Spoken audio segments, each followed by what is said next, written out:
आपको समझना पड़ेगा कि उद्धव ठाकरे आखिर प्रधानमंत्री नरेंद्र मोदी को ऐसी सीधी चुनौती क्या दे रहे हैं। और वो सीधी चुनौती क्या है दोस्तों, वो आपको सुनना पड़ेगा। उद्धव ठाकरे कह रहे हैं, मोदी जी मैं आपको महाराष्ट्र विधानसभा चुनाव के लिए प्रचार शुरू करने का निमंत्रण देता हूं। यह मुकाबला आपके और मेरे बीच होगा। यह उद्धव ठाकरे का ओवर कॉन्फिडेंस नहीं है दोस्तों, यह उनका अति आत्मविश्वास नहीं है। उद्धव ठाकरे जमीनी हकीकत जानते हैं। उद्धव ठाकरे जानते हैं कि हाल ही के लोकसभा चुनावों में एमवीए को, अघाड़ी को भाजपा गठबंधन से ज्यादा सीटें मिली थी, बावजूद इसके कि शिवसेना को भाजपा ने नोच दिया था, दो फाड़ कर दिया था। एनसीपी को भाजपा ने नोच दिया था, दो फाड़ कर दिया था। बावजूद इसके अघाड़ी को लोकसभा चुनावों में भाजपा से ज्यादा सीटें मिलती हैं। उद्धव ठाकरे जमीनी हकीकत जानते हैं, इसलिए प्रधानमंत्री नरेंद्र मोदी को यह सीधी चुनौती दे रहे हैं। आणि मोदीजी मी तुम्हाला आमंत्रण देतोय, विधानसभेचा प्रचार महाराष्ट्रात आत्तापासून सुरू करा। मी आहे आणि तुम्ही आहे, फक्त या शेंडानं बाजूला ठेवा।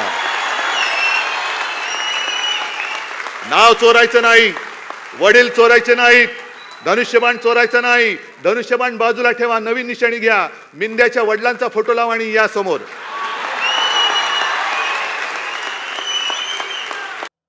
और मुद्दा यहां पर नहीं रुकता दोस्तों। आज मैं एक बड़ा सवाल आपके सामने रख रहा हूं। क्या प्रधानमंत्री नरेंद्र मोदी के राजनीतिक पतन की शुरुआत ये दो चेहरे करने वाले हैं, उद्धव ठाकरे और तेजस्वी यादव। इन दो का नाम मैं इसलिए ले रहा हूं दोस्तों क्योंकि अगले 2 सालों में बिहार और महाराष्ट्र के चुनाव होने वाले हैं। दो बड़े और अहम राज्यों के चुनाव। अखिलेश की मैं अभी बात ही नहीं कर रहा हूं दोस्तों, क्योंकि आप जानते हैं उत्तर प्रदेश के चुनाव 2027 में अभी 3 साल बाकी हैं। मगर अगले करीब 1.5 सालों में इन 2 राज्यों के चुनाव होने वाले हैं। और अगर ये 2 राज्य भाजपा हार जाती है तो यकीन मानिए, पहले ही भाजपा बहुमत से 32 सीटें दूर है। अगर ये 2 राज्य हार जाती है तो मुझे ताज्जुब नहीं होगा अगर ये 2 चेहरे यानी चंद्रबाबू नायडू और नीतीश कुमार यू टर्न ले लें, पलटी मार लें। पहले ही नीतीश कुमार एक सभा में कह चुके हैं कि नालंदा यूनिवर्सिटी की जो शुरुआत हो रही है, इसको जो रिवाइव किया जा रहा है, उसकी जो जमीन तैयार की गई थी, यह हुआ था कांग्रेस के सरकार के दौरान। और उन्होंने यह बयान किसी और के सामने नहीं, प्रधानमंत्री नरेंद्र मोदी के सामने दिया था। और अब सवाल उठ रहा है बिहार और महाराष्ट्र का।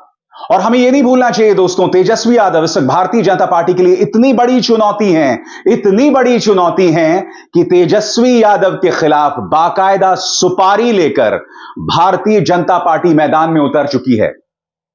तेजस्वी यादव के खिलाफ क्या सुपारी है, कुछ देर बाद। मगर सबसे पहले आपके सामने उद्धव ठाकरे। उद्धव ठाकरे जिनके दिल में इस वक्त बहुत बड़ा जख्म है।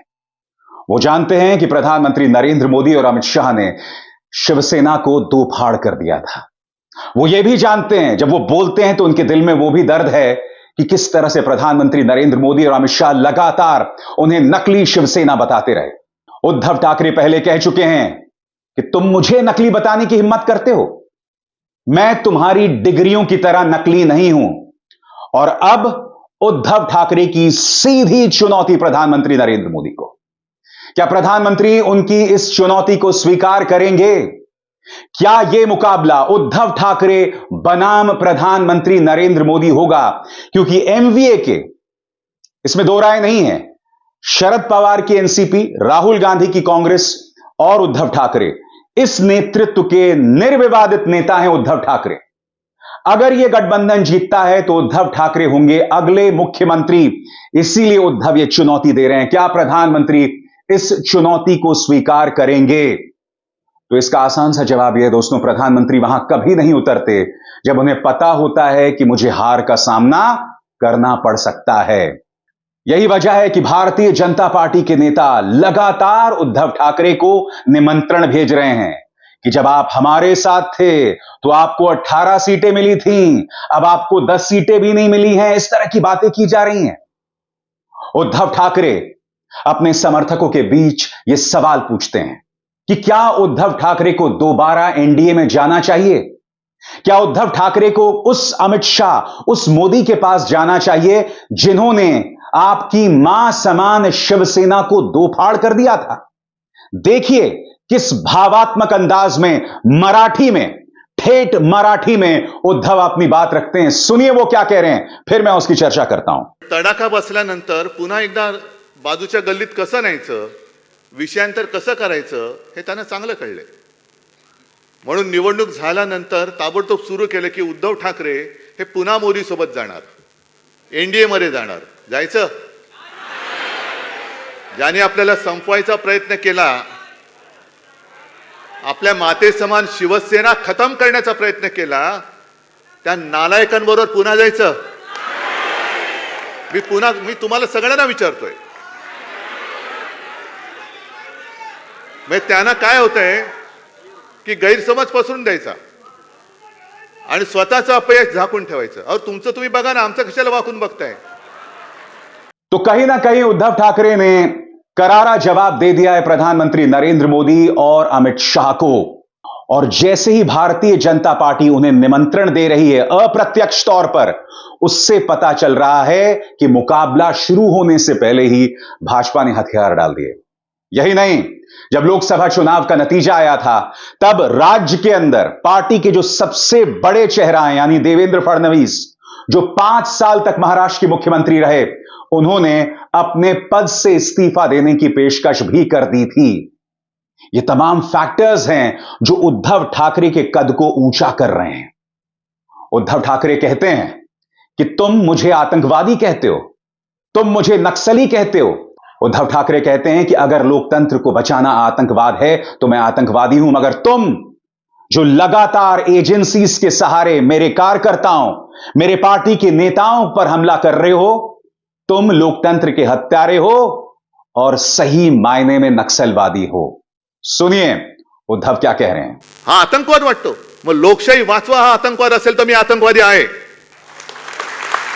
देश वाचवा, देशाचं संविधान हा आतंकवाद असेल तर मी आतंकवादी आहे.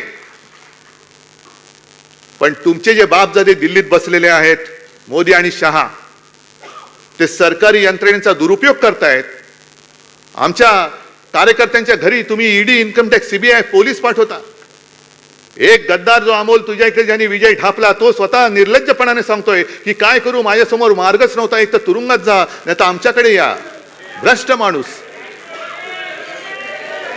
दम दाट्या करून, तुरुंगाची भीती दाखवून तुम्ही पक्षामध्ये घेता, सरकार पाडता, पैशाचा लालूच दाखवता. हा तुमचा नक्षलवाद नाही तर दुसरं काय? हा तुमचा जो काय सरकारी, हा शासकीय नक्षलवाद आहे का?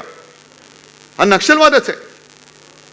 सत्तेचा दुरुपयोग करणं, विरोधी पक्ष तोडून टाकायचे, फोडून टाकायचे, चांगली सरकार चाललेली पाडून टाकायची आणि स्वतःच्या पक्षात घेऊन त्यांना मंत्रिपद द्यायची, हा शहरी नक्षलवादापेक्षाही भयानक, हा लोकशाहीची हत्या करणारा हा नक्षलवाद आहे. नक्सलवादी तुम्ही आहात. उद्धव के आत्मविश्वास की वजह यही है दोस्तों, क्योंकि वो जानते हैं कि मुकाबला शुरू होने से पहले ही भारतीय जनता पार्टी झुक गई है। और ये ना भूलें कि इस बार भाजपा बहुमत से 30 सीटें, कम से कम 30 सीटें दूर है। उद्धव ठाकरे के जहन में यह बात भी है और वो भविष्य की कोई भी रणनीति जो बना रहे हैं, इसी बात के मद्देनजर बना रहे हैं। वो जानते हैं कि अगर महाराष्ट्र पर विपक्ष यानी इंडिया गठबंधन का कब्जा हो जाता है, अगर वो दोबारा सत्ता में आ जाते हैं, तो देश की आर्थिक नब्ज उनके हाथ में होगी और यह भारतीय जनता पार्टी के लिए करारा झटका होगा। तो एक तरफ उद्धव ठाकरे सीधी चुनौती देते हुए और दूसरी तरफ तेजस्वी यादव अलग अलग मुद्दों पर भाजपा को घेर रहे हैं। और यही वजह है दोस्तों कि इस वक्त तेजस्वी यादव के खिलाफ जो है, बाकायदा भाजपा ने एक सुपारी जारी कर दी है। मैं आपको बतलाना चाहता हूं बिहार के जो डिप्टी चीफ मिनिस्टर हैं विजय सिन्हा, वो क्या कह रहे हैं। मास्टरमाइंड सिकंदर के लिए तेजस्वी यादव के पीएस ने बुक कराया था रूम। इसका अर्थ क्या हुआ दोस्तों?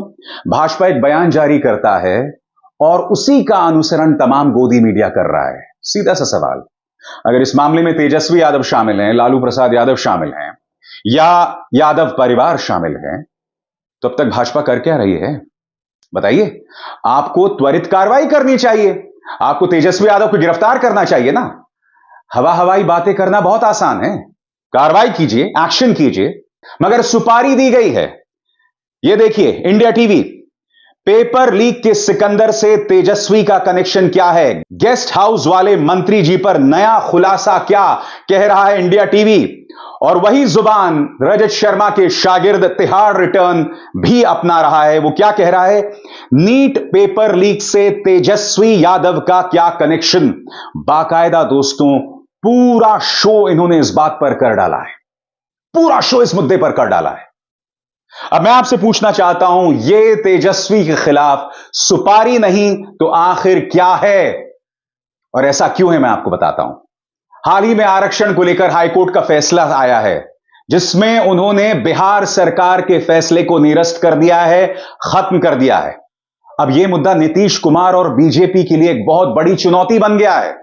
जी हां, एक बहुत बड़ी चुनौती। भारतीय जनता पार्टी पर पहले ही तमगा लगा हुआ है कि वो आरक्षण विरोधी हैं। अब इस मुद्दे पर तेजस्वी जो हैं भाजपा को घेर रहे हैं, नीतीश को घेर रहे हैं और कह रहे हैं कि भाजपा तो पहले से ही आरक्षण विरोधी है। यही नहीं, बिहार के अंदर एक नया पुल गिरता है, उसके ऊपर भी तेजस्वी नीतीश कुमार को घेरते हैं। इसे कमीशन खोरी वाली सरकार बताते हैं। तेजस्वी कहते हैं कि एनडीए की सरकार आते ही जगह जगह पुल गिरने शुरू हो जाते हैं। कमीशन खोरी और भ्रष्टाचार का वो नंगा नाच होता है कि एनडीए नेताओं, भ्रष्ट अधिकारियों और ठेकेदारों की चांदी हो जाती है। यही नहीं, तेजस्वी जो है बिहार के लॉ एंड ऑर्डर, कानून व्यवस्था पर भी सवाल उठाते हैं। क्योंकि बाकायदा दोस्तों ये तस्वीरें, ये वीडियो सामने उभर कर आ रहा है जिसमें नालंदा में एक स्कूल के अंदर एक हेडमास्टर पर गोली चलाई जाती है। तेजस्वी क्या कह रहे हैं उस पर गौर कीजिए। तेजस्वी कहते हैं, बिहार में सरकारी अपराधियों के हौसले इतने बुलंद हैं कि कल जब प्रधानमंत्री और मुख्यमंत्री दोनों मुख्यमंत्री के गृह जिला नालंदा में उपस्थित थे, तब उसी वक्त नालंदा में सरकारी गुंडे सरेआम स्कूल में घुस मुख्य अध्यापक को गोली मार तांडव मचा रहे थे। प्रधानमंत्री जी तो अपराधियों के कपड़े और गमछे का रंग देखकर इसे रामराज्य ही कहेंगे। वैसे भी अब चुनाव बीत गए, इसीलिए प्रधानमंत्री को आगामी चुनाव प्रचार में ही 25 साल पहले का तथाकथित जंगल राज दिखेगा। ऐसा ही सीएम समेत समस्त एनडीए नेताओं का भी रवैया होगा।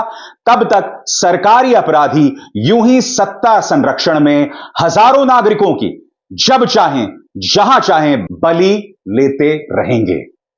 और तेजस्वी इसलिए कह रहे हैं दोस्तों क्योंकि जिस लड़के ने एक हेडमास्टर पर गोली चलाई है, आप देख सकते हैं वो भगवाधारी है, उसका जो गमछा है वो भगवा है।